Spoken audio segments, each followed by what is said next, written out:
What's up mga paps, mga bride? This is Grey Ride Motor Vlog. Welcome to my channel again. So this time, ano ba i-vlog natin?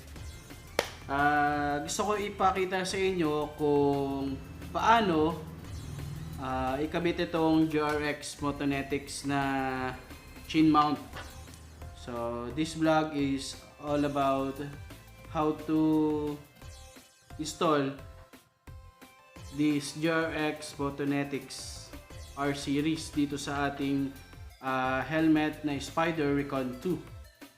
So tara, samahan nyo ako na ikabit ito. Pero ito nga pala yung chin mount natin, no? So kailangan pala natin ng tools nito. Ganito, para dito sa tornilyo.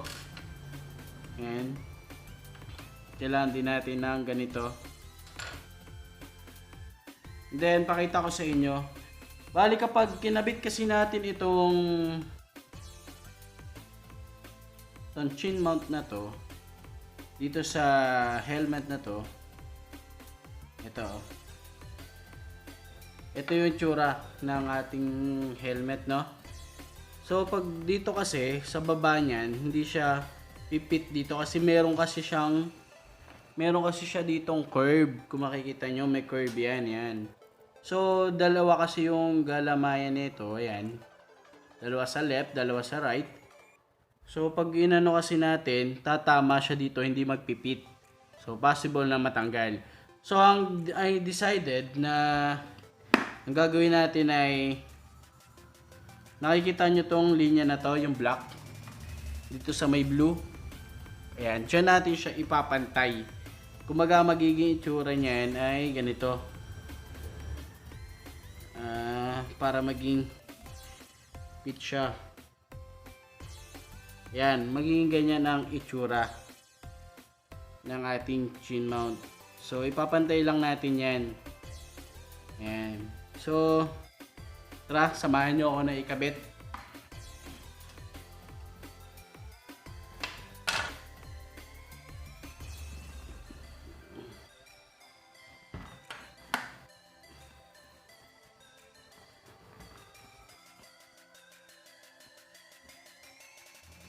Tanggalin na natin lahat kasi mahirap kapag kinabit mo na yung ano, tapos di pa natanggal lahat.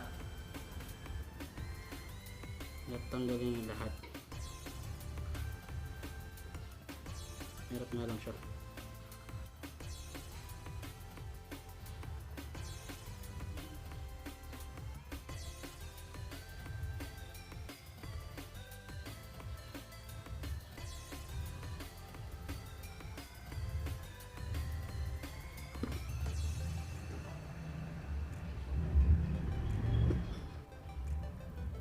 Hirap. Matatanggal pa yung 3M.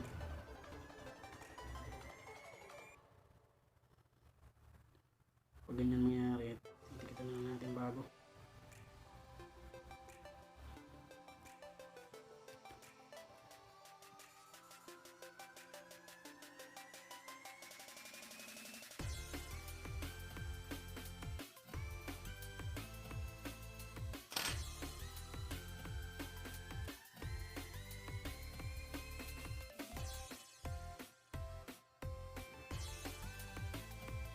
So ito na.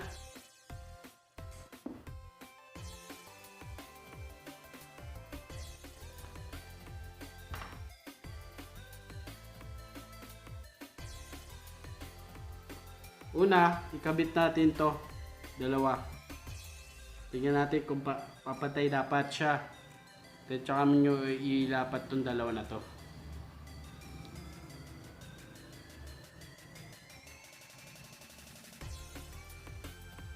Yan, ganyan nyo muna.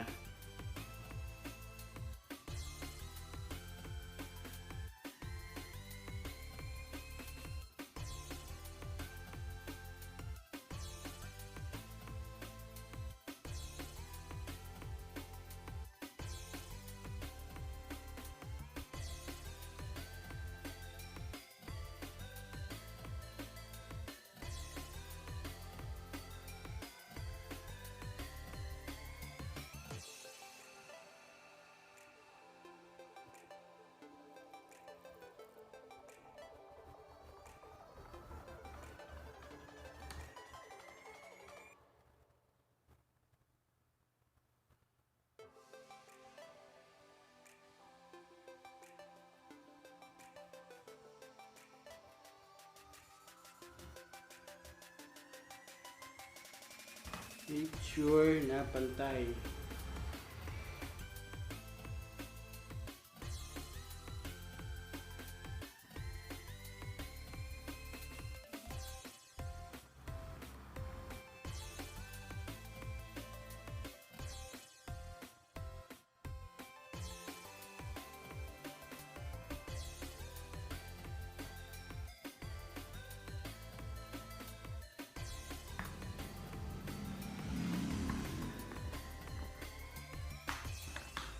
A few moments later.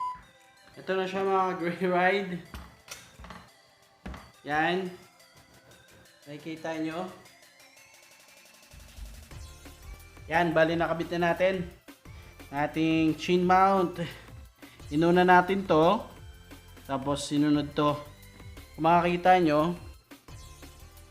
Yan, di na siya tumatama dito sa may curve.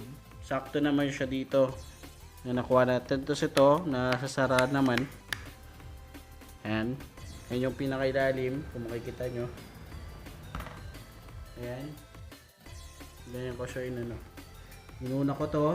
Saka ko to. Nilagay. Ayan. So, ilagay na natin yung ano. Subukan natin lagyan ng ano. Netong action cam natin. Yung case. Tapos ito pala yung mga extender nya. Ayan. Lagay na rin natin. Una. Merong maliit merong malaki. So, unahin natin yung maliit. Maliit kaya gamitin natin malaki. Ito nang malaki. Sulit. Tapos dito to. Medyo malaki pala. Matabunan yung ating muka. Hindi natin makita yung ano. Masyadong mahaba na siya. So, pwede rin naman siya kahit di nalagyan nito. Da-direct mo na lang dito.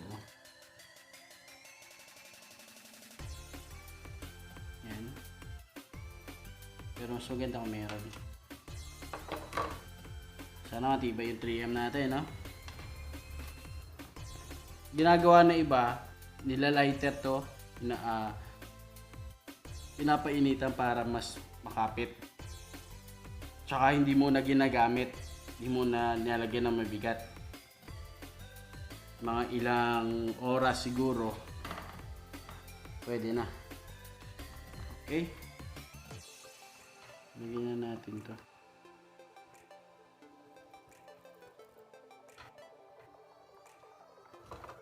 Para nakapits.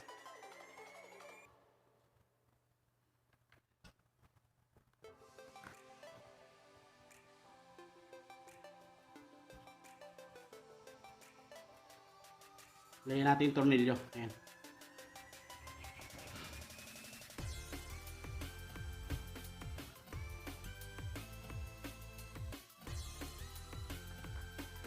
A few moments later.